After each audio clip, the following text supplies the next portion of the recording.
반갑습니다. 오늘 1월 24일 토요일입니다. 하나님께서 오늘 우리에게 주시는 말씀은 요한복음 3장 22절부터 36절까지의 말씀입니다. 제가 읽어드리겠습니다.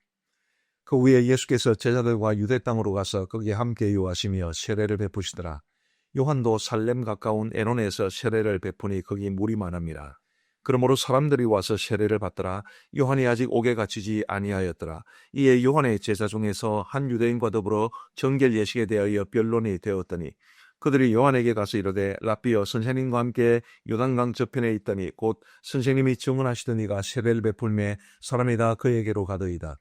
요한이 대답하여 이르되 만일 하늘에서 주신 바 아니면 사람이 아무것도 받을 수 없느니라. 내가 말한 바 나는 그리스도가 아니요 그의 앞에 보내심을 받은 자라고 한 것을 증언할 자는 너희니라. 신부를 취하는 자는 신랑이나 서서 신랑의 음성을 듣는 친구가 크게 기뻐하나니 나는 이러한 기쁨으로 충만하였노라. 그는 흥하여야 하고 나는 쇠하여야 하리라 하니라. 위로부터 오시는 이는 만물 위에 계시고 땅에서 난 이는 땅에 속하여 땅에 속한 것을 말하느니라. 하늘로부터 오시는 이는 만물 위에 계시나니 그가 친히 보고 들은 것을 증언하되 그의 증언을 받는 자가 없도다. 그의 증언을 받는 자는 하나님이 참되시라는 것을 인쳤느니라. 하나님이 보내신 이는 하나님의 말씀을 하나니 이는 하나님이 성령을 한량없이 주심이니라. 아버지께서 아들을 사랑하사 만물을 다 그의 손에 주셨으니 아들을 믿는 자에게는 영생이 있고 아들에게 순종하지 아니하는 자는 영생을 보지 못하고 도리어 하나님의 진노가 그 위에 머물러 있느니라. 아멘. 요한이 아직 잡히기 전에, 옥에 갇히기 전에 이런 일이 있었습니다. 오늘 본문 시작하는 22절 말씀에 보시면 그 후에 예수께서 제자들과 유대 땅으로 가서 거기 함께 유하시며 세례를 베푸시더라. 우리 예수님이 유대 땅으로 오셔서 이제 사람들에게 세례를 베푸셨습니다. 23절에 보시면 요한도 살렘 가까운 에논에서 세례를 베푸니 거기 물이 많음이라.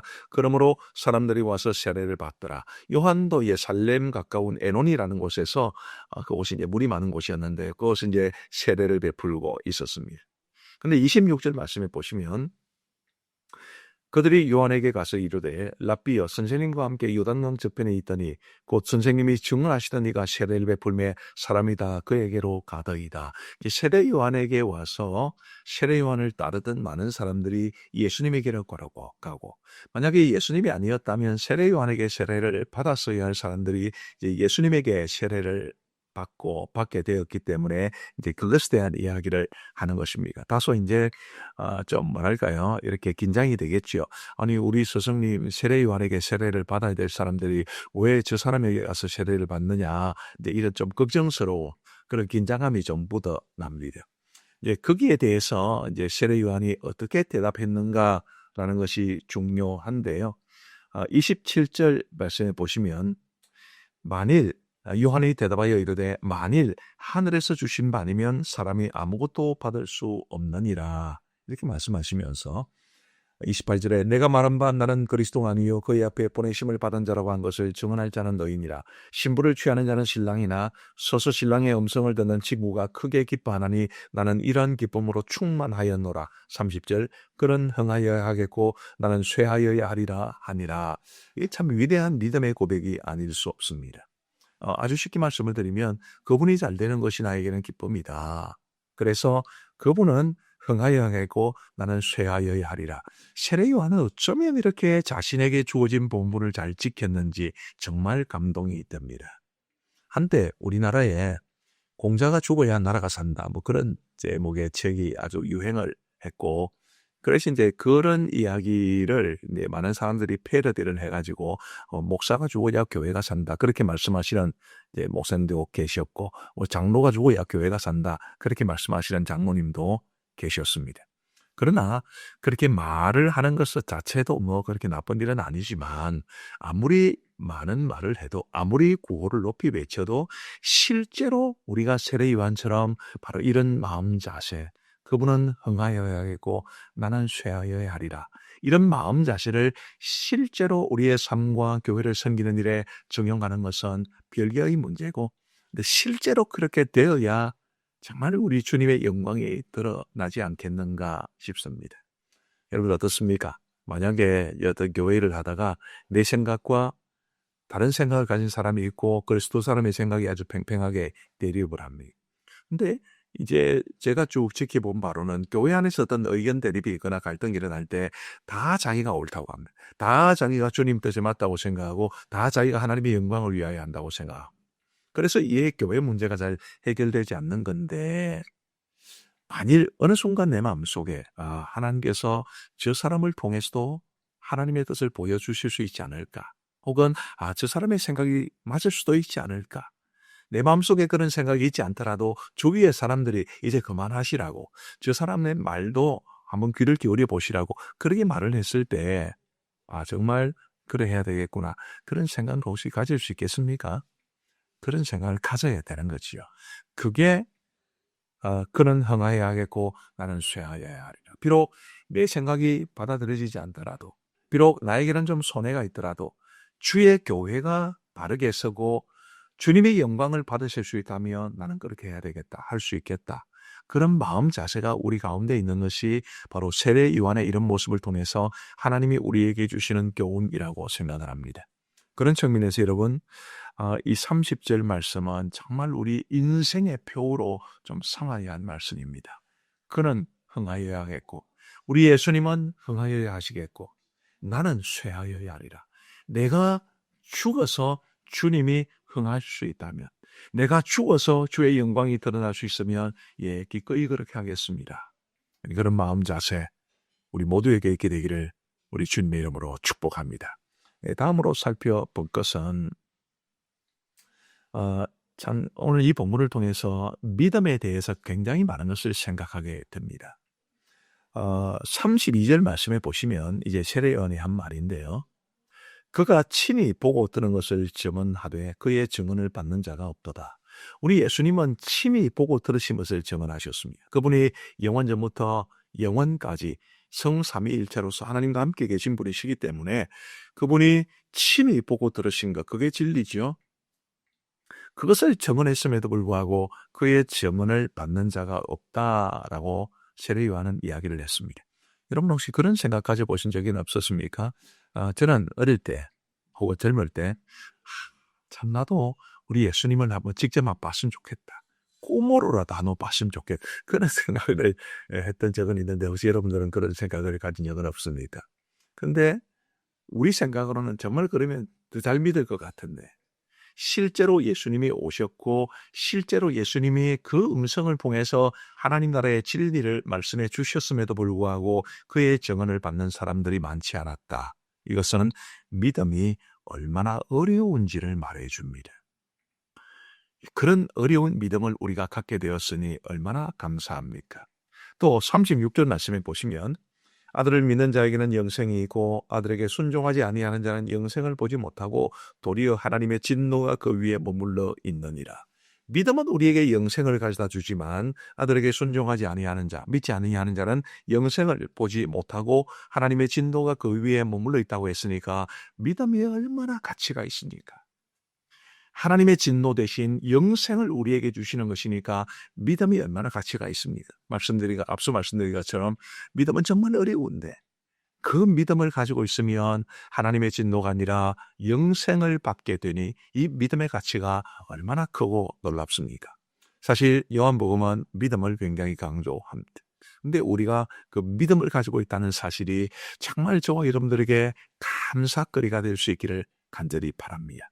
믿음은 정말 귀합니다. 믿음은 정금보다 귀합니다. 그런데 이 믿음이 하나님의 은혜로 우리에게 주어진 겁니다. 그러니 그 믿음을 소중히 여기고 그 믿음을 주신 하나님께 감사하고 그 믿음을 따라 살아가기를 힘쓰고, 그래서 믿음이 우리에게 주는 이 놀라운 축복을 우리 모두 풍성하게 누리며 살아갈 수 있게 되기를 우리 주님의 이름으로 축복합니다.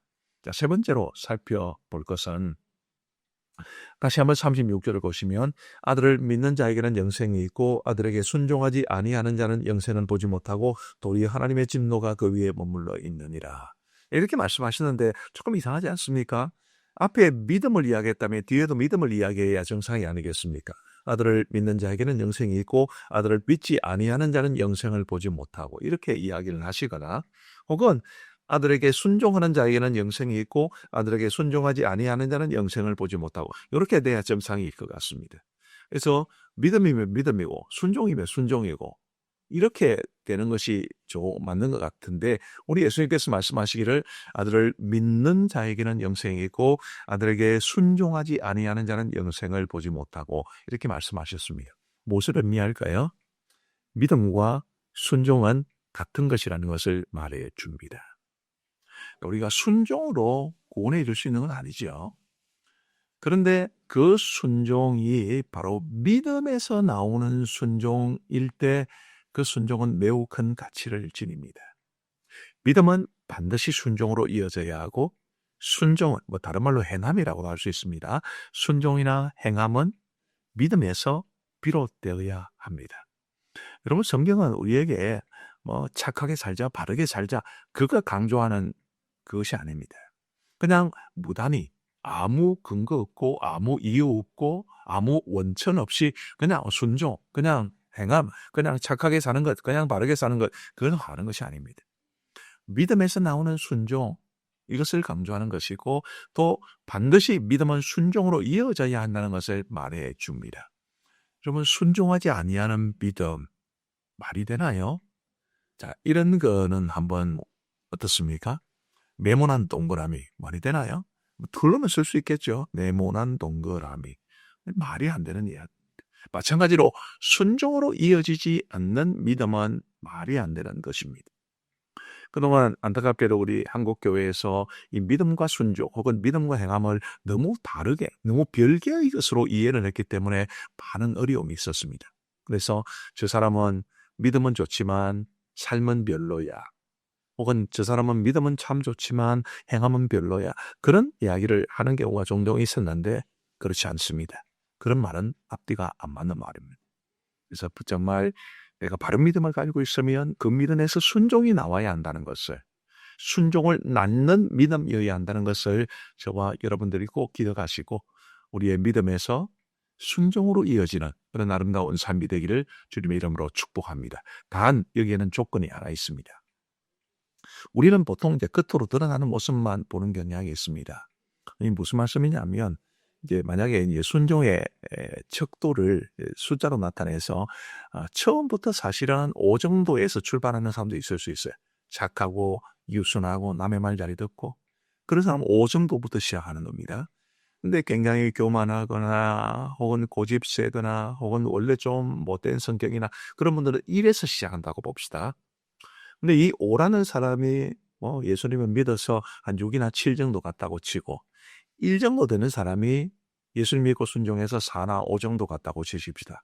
사람들은 대개 5에서 6이나 7 정도에 이른 사람, 어쨌든 겉으로 드러나서 6이나 7이니까 그런 사람을 더 믿음 좋다고 말할 수 있겠습니다만은 하나님께서는 그렇게 바라보지 않으십니다. 하나님께서는 1에서 출발해서 4나 5에 이른 누가 더 많이 성장하고 더 많이 변화했는가를 하나님은 더 중요하게 여기십니다.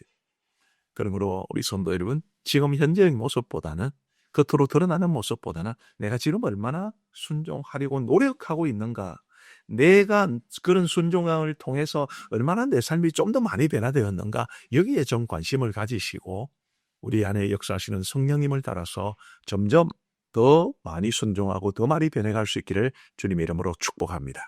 우리 기도하시겠습니다. 하나님 아버지 감사합니다. 오늘도 우리에게 새날을 주시고 생명 주시고 건강 주시고 또 이 복 있는 사람 영상 교태를 통해서 말씀 주신 것을 진심으로 감사합니다.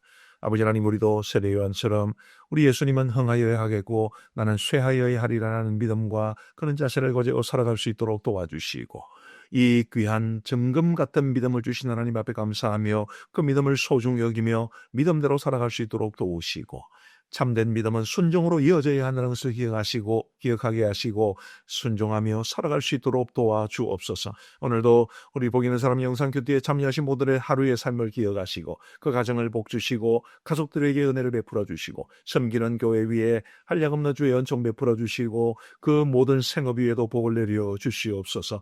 피국에서 사역하시는 정소영 선교사님 기억하시고 피국 학생가정 후원금이 잘 모이게 하여 주시옵소서. 모든 것 주님 손에 믿고 맡기오며 오늘도 복된 주말 내일 은혜로운 주일 될 수 있기를 간절히 원하오며 구주 예수 그리스도의 이름으로 기도하옵나이다. 아멘.